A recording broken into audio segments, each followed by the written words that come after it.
Hello everybody, मैं हूं महफूज और आप देख रहे हैं एमआर क्लासेस। आज जिस विषय पर मैं चर्चा करना चाहता हूं वह है इंडियन डायस्पोरा और उनकी भूमिका भारत की उन्नति में। सबसे पहले ये जानना ज़रूरी है कि इंडियन डायस्पोरा कहते किसको हैं। इंडियन डायस्पोरा या प्रवासी भारतीय दो प्रकार के होते हैं। पहले वो जिनके पास अभी भी हिंदुस्तान का पासपोर्ट है, वो भारत के नागरिक हैं और वो इनकम टैक्स एक्ट जो 1961 में बना उसके अंतर्गत उसके अनुसार जो है दो कंडीशनों में से किसी एक कंडीशन को फुलफिल ना करता हो। पहली कंडीशन ये कि एक साल में वो 182 दिन भारत में ना रहा हो। दूसरी कंडीशन पिछले 4 वर्षों में 365 दिन ना रहा हो और एटलीस्ट इस साल 60 दिन ना रहा हो। तो ऐसे शख्स को नॉन रेसिडेंट इंडियन एनआरआई कहा जाता है। दूसरे जो प्रवासी भारतीय वो हैं जो अभी दूसरे देश के नागरिक हो चुके हैं, उनके पास इंडियन पासपोर्ट नहीं है, लेकिन वो या उनके माता पिता या उनके दादा परदादा में से कोई भारत के नागरिक रहे हों, तो उनको person with Indian origin PIOs कहा जाता है। PIOs का हमारे देश की तरक्की में भूमिका और उनका यहाँ से अटैचमेंट को बढ़ाने के लिए PIO कार्ड 2002 में शुरू किया गया था, जो वीज़ा कार्ड के तौर पर काम करता था और लगातार जो अगर वीज़ा जो PIO कार्ड होल्डर है वो अगर 180 दिन लगातार भारत में रहता है तब भी उसे फॉरेन रीजनल रजिस्ट्रेशन ऑफिस में रजिस्ट्रेशन कराने की ज़रूरत नहीं हुआ करती थी और अगर स्टडी के लिए या वर्क के लिए अलग वीज़ा की ज़रूरत नहीं पड़ती थी। यूरोप और अमेरिका में जो भारत के PIO रह रहे हैं वहाँ उन्होंने डुअल सिटीजन की मांग की, लेकिन भारतीय संविधान के आर्टिकल 9 के अनुसार भारत में सिंगल सिटीजनशिप है। अगर कोई भारतीय नागरिक वॉलंटरीली दूसरे किसी देश की नागरिकता ग्रहण कर लेता है तो वो भारत का नागरिक नहीं रहता। इसलिए 2005 में सिटीजनशिप एक्ट में बदलाव करके overseas citizenship of India OCI का प्रावधान रखा गया और 2005 में OCI कार्ड इशू किया जाने लगा और 9 जनवरी 2015 में OPI को OCI से मर्ज कर दिया गया। मिनिस्ट्री ऑफ एक्सटर्नल अफेयर्स की वेबसाइट में प्रवासी भारतीय की जो लिस्ट है उसमें सिर्फ 2 ही कैटेगरी हैं, एक नॉन रेसिडेंट इंडियन और एक persons with Indian origin PIOs। Bharat से जो लोग दूसरे देशों में माइग्रेट करते हैं उसका सबसे बड़ा कारण आर्थिक उन्नति है। बेटर अपॉर्चुनिटीज के लोग एक जगह से दूसरी जगह चले जाते हैं। उसका इतिहास बहुत ही पुराना है, पर अंग्रेजों के ज़माने में उसका फ्लो बढ़ा। पहले दास के तौर पर लोग जाते थे, फिर कॉन्ट्रैक्ट लेबर के तौर पर, फिर गेस्ट वर्क प्रोग्राम के अंतर्गत और कभी ट्रेड के लिए भी जाया करते थे। विश्व के कोने कोने में भारतीय गए, स्पेशली ब्रिटिश कॉलोनीज में जाते और बस जाया करते थे, जैसा कि Fiji, New Zealand, Australia, south Africa, Guyana, Mauritius. लेकिन उस वक्त तक संख्या बहुत ही कम थी। लेकिन स्वतंत्र भारत में माइग्रेशन का फ्लो तेजी से बढ़ा।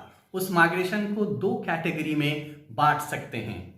पहला कि स्किल प्रोफेशनल्स, वर्कर्स और स्टूडेंट्स जो डेवलप्ड देशों में जैसे US, UK, Australia, New Zealand, Canada में जाने लगे। 90 के दशक से रफ्तार में तेजी आई, स्पेशली IT सेक्टर में। दूसरी कैटेगरी अनस्किल्ड और सेमी स्किल्ड वर्कर्स जो खाड़ी के देशों में, गल्फ में जाने लगे।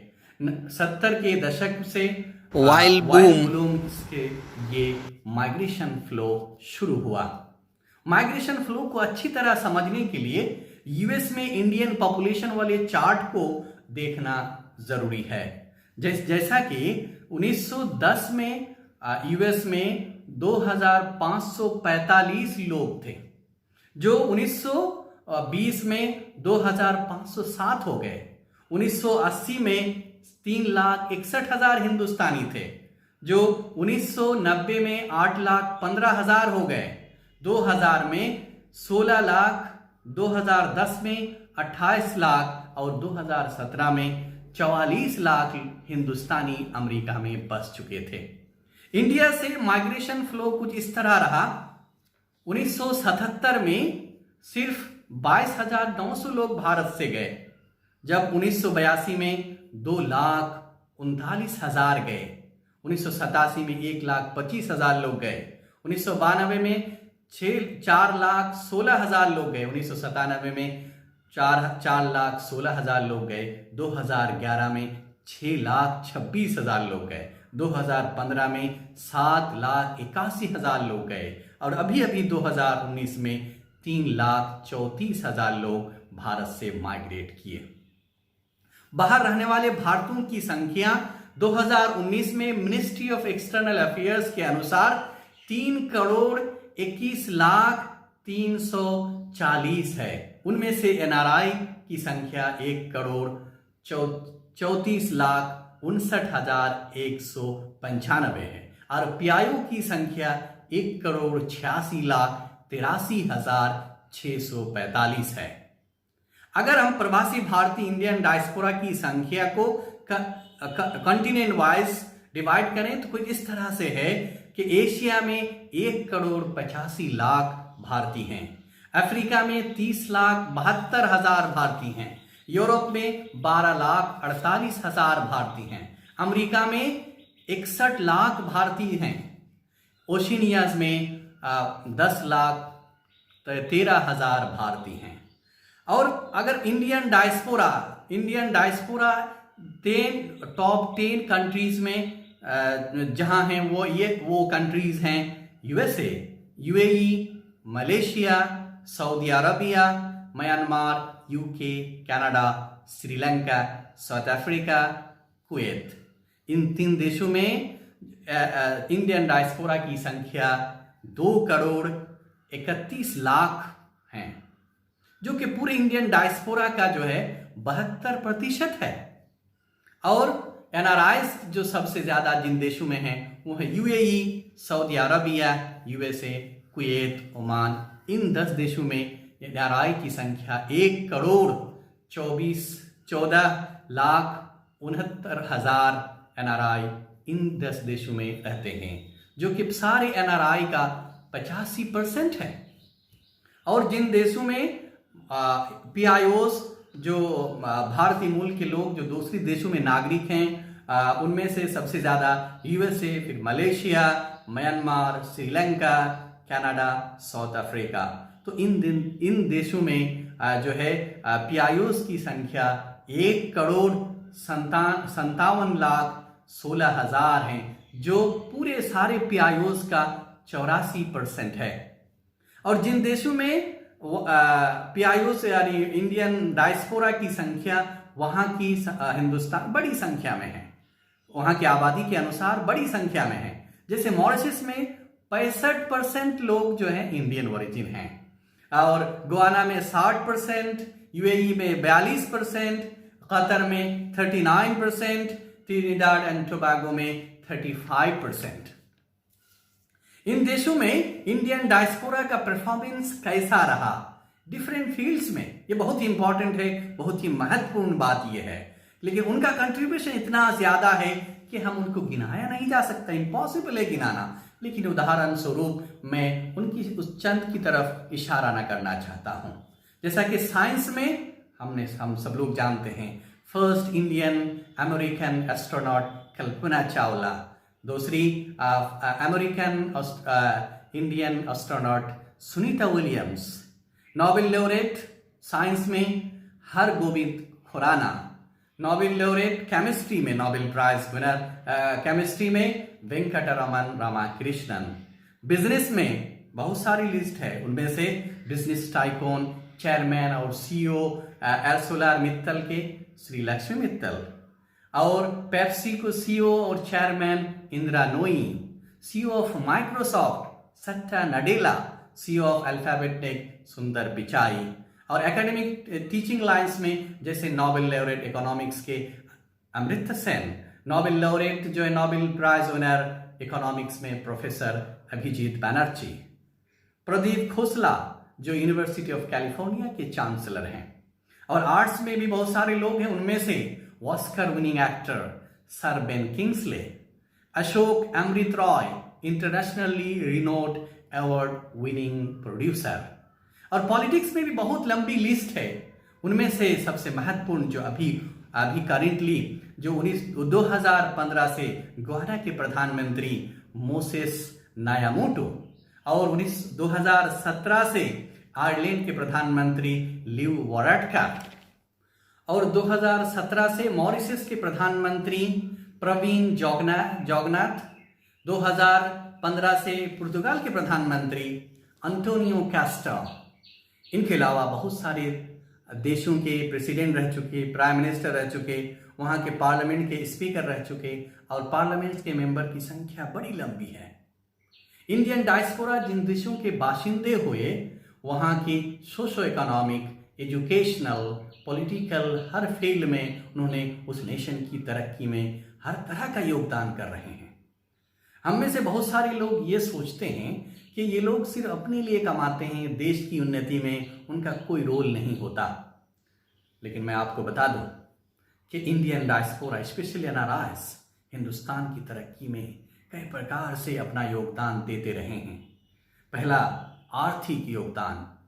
विदेश में रहने वाले भारतीय कमाकर जो भारत में पैसा भेजते हैं उसे रेमिटेंस कहा जाता है। 2018-19 में भारतीय प्रवासियों ने हिंदुस्तान में जो रेमिटेंस भेजा वो अमाउंट था 78.6 बिलियन यूएस डॉलर, जो सारी दुनिया में सबसे ज्यादा है। दूसरे नंबर पर चाइना 67.4 बिलियन यूएस डॉलर। तीसरे नंबर पर Mexico 35.66 billion US dollar Mexico ने भेजा। और रेमिटेंस में बढ़ोतरी का अंदाजा इससे लगाया जा सकता है कि इंडिया का जो है रेमिटेंस 1990 में मात्र 2.1 बिलियन यूएस डॉलर था, जब 2000 में वो 15.85 बिलियन हो गया, जो 2005 में 22 बिलियन यूएस डॉलर हो गया, 2010 में वो 53 बिलियन यूएस डॉलर, 15 में 68.9 बिलियन यूएस डॉलर हो गया। मजे की बात यह है 2005 में इंडिया रेमिटेंस के मामले में तीसरे नंबर पर था और 2006 में वो नंबर 1 बना और तब से अब तक नंबर 1 पर ही है। और इंडिया का जो remittance last year 78.6 billion US dollar आया, वो पूरे हिंदुस्तान के जीडीपी का 3.4% है और पूरे विश्व का जो रेमिटेंस है उसका 11.4% है। और जो भारत में रेमिटेंस आते हैं उन 4 देशों से सबसे ज्यादा आते हैं। यूएई से 69.9%, सॉरी 26.9%, यूएसए से 22.9%, सऊदी अरबिया से 11.6%, कतर से 6.5%। इनके अलावा वो एफडीआई और दूसरे जो विभिन्न और दूसरे स्कीम और प्रोजेक्ट्स होते हैं उनमें भी वो इन्वेस्ट करते हैं और भारत सरकार उनके लिए टैक्स रिलैक्सेशन और दूसरी सुविधाएं और कंसेशंस दे रखी है। इंडियन डायस्पोरा का एफडीआई इन्वेस्टमेंट लॉन्ग टर्म के लिए होता है क्योंकि वो भारत में अपना लॉन्ग टर्म के लिए बेस बनाना चाहते हैं। दूसरा योगदान और सबसे महत्वपूर्ण योगदान फॉरेन पॉलिसी में है। किसी भी देश में कि देश का जो परमानेंट नेशनल इंटरेस्ट होता है कि वहाँ के उस देश के नागरिक की सुरक्षा देश के अंदर और देश के बाहर भी। इसलिए फॉरेन पॉलिसी में डायस्पोरा एक महत्वपूर्ण स्थान रखता है। भारत ऐसे देश से अच्छे रिलेशन जरूर रखेगा जहां इंडियन डायस्पोरा की संख्या बड़ी हो, और जिन देशों में इंडियन डायस्पोरा की संख्या बड़ी होती है उनसे हमारे देश के संबंध अच्छे रहे हैं, चाहे किसी भी पार्टी की सरकार रही हो। डायस्पोरा अपने मुल्क और होस्ट कंट्री के बीच ब्रिज बिल्डर की तरह काम करते हैं और उनके उनके देश से अच्छे ताल्लुकात के लिए होस्ट नेशन को मनवा ही लेते हैं। जो ट्रीटीज होती हैं, जो समझौते होते हैं, उनमें भी उनका बड़ा रोल रहता है। जैसा कि जो इंडो यूएस न्यूक्लियर डील 2008 में पास हुई, उसको पास कराने के लिए अमेरिका में रह रहे इंडियन डायस्पोरा ने अमेरिकी लॉबी को मनवा ही लिया। इसे डायस्पोरा डिप्लोमेसी कहते हैं।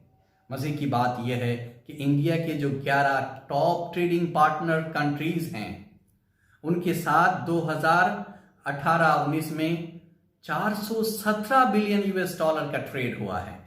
और पूरे सारा विश्व से भारत का जो ट्रेड हुआ है 2018-19 में वो 838 बिलियन यूएस डॉलर का ट्रेड हुआ है। तो इन 11 देशों से जो ट्रेड हुआ है वो 50% ट्रेड इन्हीं 11 देशों से हुआ है। तो अगर हम इस लिस्ट को देखते हैं तो हमें अंदाजा होता है कि चाइना और साउथ कोरिया को छोड़कर जो और बाकी 11 देश हैं, उनमें जो है इंडियन डायस्पोरा की संख्या बड़ी है। और इसका फायदा ये भी है, एक ये है कि अनएम्प्लॉयमेंट का बोझ कम होता है देश पर, क्योंकि एक बड़ी संख्या दूसरे देशों में रोजी रोटी कमाने के लिए चली जाया करती है। और एक फायदा ये भी है कि स्किल लेबर जो बाहर जाते हैं वहां अपनी स्किल से देश का नाम रोशन करते हैं। इंडिया के डेवलपमेंट, इंडस्ट्रियल डेवलपमेंट और टेक्नोलॉजी में भी बेहतरी के लिए वो सहायता करते हैं। वो तो एजेंट ऑफ चेंज हैं, वो हमारे देश के सॉफ्ट पावर हैं जो अपने स्किल्स द्वारा अपने देश का सर ऊंचा कर देते हैं। वो भारतीय सभ्यता, इंडियन कल्चर के एम्बेसडर हैं। वो कल्चरली, इमोशनली भारत से अटैच होते हैं, इसलिए भारत की उन्नति, भारत की तरक्की को अपनी उन्नति मानते हैं। सच्चाई तो ये है कि भारत के बाहर जाने के बाद भारतीय होने का असली एहसास होता है और देश से असली लगाव का पता चलता है। यहाँ हो सकता है कि हम यहाँ धर्म, भाषा, राज्य, रंग इत्यादि को आधार बनाकर भेदभाव करें, नफरत करें, लेकिन समंदर पार करने के बाद ऐसा लगता है कि चाहे कोई भी हो, हिंदुस्तानी होना चाहिए। अपनापन का एहसास होता है, गले लगाने का दिल चाहता है। लेकिन आज एक बहुत बड़ा चैलेंज उनके लिए भी है, क्योंकि कोरोना वायरस जैसे पैंडेमिक से पूरी दुनिया लड़ रही है। उसका प्रभाव हर सेक्टर पर पड़ा है। वर्ल्ड इकोनॉमी की हालत बहुत बुरी है। लॉकडाउन में सारे काम बंद पड़े हैं। तो सबसे ज़्यादा जो लोग प्रभावित हो रहे हैं वो डायस्पोरा है। क्योंकि इंडियन डायस्पोरा विश्व में सबसे ज़्यादा है, तो उनको भी प्रभावित होना सबसे ज़्यादा पड़ रहा है। तो जब वो देश की उन्नति में बड़ी भूमिका निभा रहे थे, आज उन्हें खुद बेसहारा हो जाने का खतरा है। हम आशा करते हैं कि वो उन देशों में सुरक्षित रहें, दुनिया को कोरोना वायरस से छुटकारा मिले और प्रवासी भारतीय जब घर लौटें तो सरकार उनके लिए प्लानिंग के साथ अरेंजमेंट करें जिसमें सबका भला हो। आज के लिए इतना ही। वीडियो को ज़रूर लाइक और कमेंट करें और चैनल MR क्लासेस को सब्सक्राइब करना ना भूलें। धन्यवाद।